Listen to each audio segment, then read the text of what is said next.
በቅቶኛል ካንተ ጋር መኖር ከዚህ በኋላ በፍጹም እዚህ ቤት መኖር አልፈልግም እያለች እንግዲህ ቦርሳውን ይዛ ስትወጣ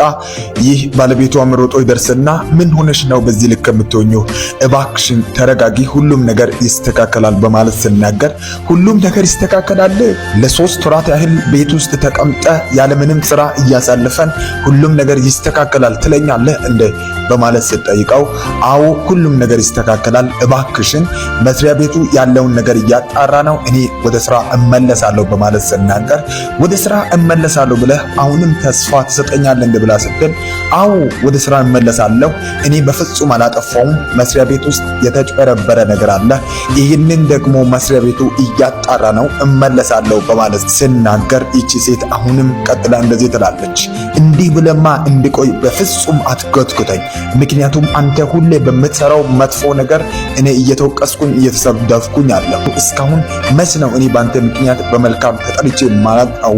በማለት ስትናገር ይህ ሰው እጅግ በጣም እየተሰማው እንደዚህ ይላል። አንቺ እንኳን እንደዚህ አትበኝ፣ ሌላው ሰው ብል አይገርመኝም፣ ግን አንቺ እንደዚህ ብለሽ ልቤን አትስበሪው በማለት ስናገር አይ እኔ ማለቴን ለምን ትላለህ? ህዝብ ሁሉ ይልህ የለ እንዴ? አንተ አሁን ከስራ ተባረህ እኔ በዚህ ሁኔታ መቆየት አልችልም፣ እንበላውን እንኳን አጥቼ ጓደኞቼ እየተዝናኑ እንደፈለጉ እየሆኑ እኔ ግን እንደነሱ መኖር አልቻልኩም ብላ ስትናገር እስኪ እንኳን በዚህ ጊዜ ተረጭ፣ ስራ አጥቼ በተቀመጥኩበት ጊዜ አላስፈላጊ ለሆኑ እኮ ወጪ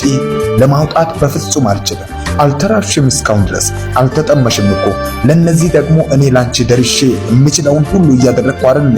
ለምን እንደዚህ ትኛለሽ ብሎ ስናገር አይ በቃ ካንተ ጋር የምኖርበትን ኑሮ ከዚህ በኋላ አልፈልግም በማለት እየለመናት እንግዲህ ይቺ ሴት ጥላው ይህንን ባሉ እየለመናት ጥላው እየሄደች በሩን ከፍታ ስትወጣ ይህንን የሚመጣውን ሰው ታገኘዋለች። ትመለከትና ማነ በማለት ስትጠይቀው ይህ ሰው አንቺ የሱ ሚስት ነሽ እንደ በማለት ስሙን ጠርቶ ይጠይቃታል። በዚህ ጊዜ አዎ ተናገር ትልና እንደሱ ከሆነ ይሄ ለሱ የተላከ መልእክት ነው፣ ከመስሪያ ቤቱ እጅግ በጣም ጥሩ የሆነ ዜና ነው፣ ስራ መቀጠሩንም የሚናገር ደብዳቤ ነው በማለት እንግዲህ ይናገራል። በዚህ ጊዜ ይቺ ሴት እጅግ በጣም በመደመም እየቀለጥክ ነው እንዴ በማለት ስትጠይቀው አይ በፍጹም እየቀለጥኩ አይደለም፣ እሱ ሁላችንም እንዳልነው በፍጹም መጥፎ የሆነ ድርጊትን አድርጎ አይደለም ከመስሪያ ቤት የተባረረው፣ ያለፈውን ነገር ለመካስ መስሪያ ቤቱ ይፈልጋል በማለት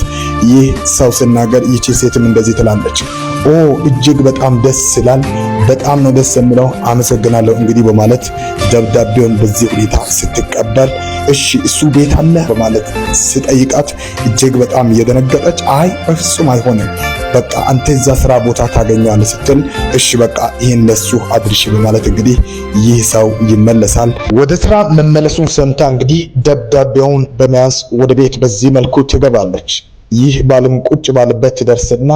ዋው እንዴት ደስ የሚል ዜና ነው የሰማሁት፣ ይኸው እኮ የስራ ቅጥርህ ዳግም መጥቶልሃል፣ እሱ ብቻ አይደለም መኪና ሌሎችንም ደግሞ ላንተ ማበረታቻ ሰጥተዋል በማለት እንግዲህ የተናገረች ስትቀመጥ ይሄን እኮ አይቼዋለሁ፣ ይኸው በኢሜል ተልኮልኛል፣ እኔ ምልሽ ግን ለምን ተመለስሽ? ምን ሆነሽ ነው የተመለስሽው? በማለት ስጠይቃት እኔ እኮ በንዴት ነው እንጂ ያንን ያልኩት እኮ በፍጹም አስቤ አይደለም በማለት ስትናገር ይህ ሰው አይ በንዴትማ አይደለም አስበሽና አቅደሽ እኔን ስለማታምን ነው የተናገርሽው በማለት ስናገር አረ በፍጹም እኔ አምናለሁ እኔ ሳላምንህ ቀርቼ አይደለም ብላ ስትል ይህ ሰው እንደዚህ ይላል፣ ለመሆኑ የመለሰሽ የኔ ፍቅር ነው ወይስ ይህ የተሰጠሽ የስራ ቅጥር ነው በማለት ሲጠይቃት አረ አይደለም ያንተ ናፍቆትና ፍቅር ነው እንጂ የመለሰው ይህ የስራ ቅጥርማ በፍጹም አይደለም በማለት ትናገራለች። አይ እንደሱማ በፍጹም እንዳልሆነ እኮ አሳይሽ፣ ብቻዬን በዚህ ቤት ውስጥ ጥለሽኝ በአስቸጋሪ ጊዜ ሄደሻል እኮ፣ አሁን አንቺ የተመለስሽበትን ሁኔታ ስገነዘብ በትክክል ይህ የስራ ቅጥሩ እንደገና አምጥቶሻል እንጂ በፍጹም አንቺ መምጣት አትፈልጊም በማለት ስናገር አረ እንደሱ ብለህ ለምን ታስባለህ? እኔ እኮ በአስቸጋሪ ጊዜ አብሬህ ቆይቼ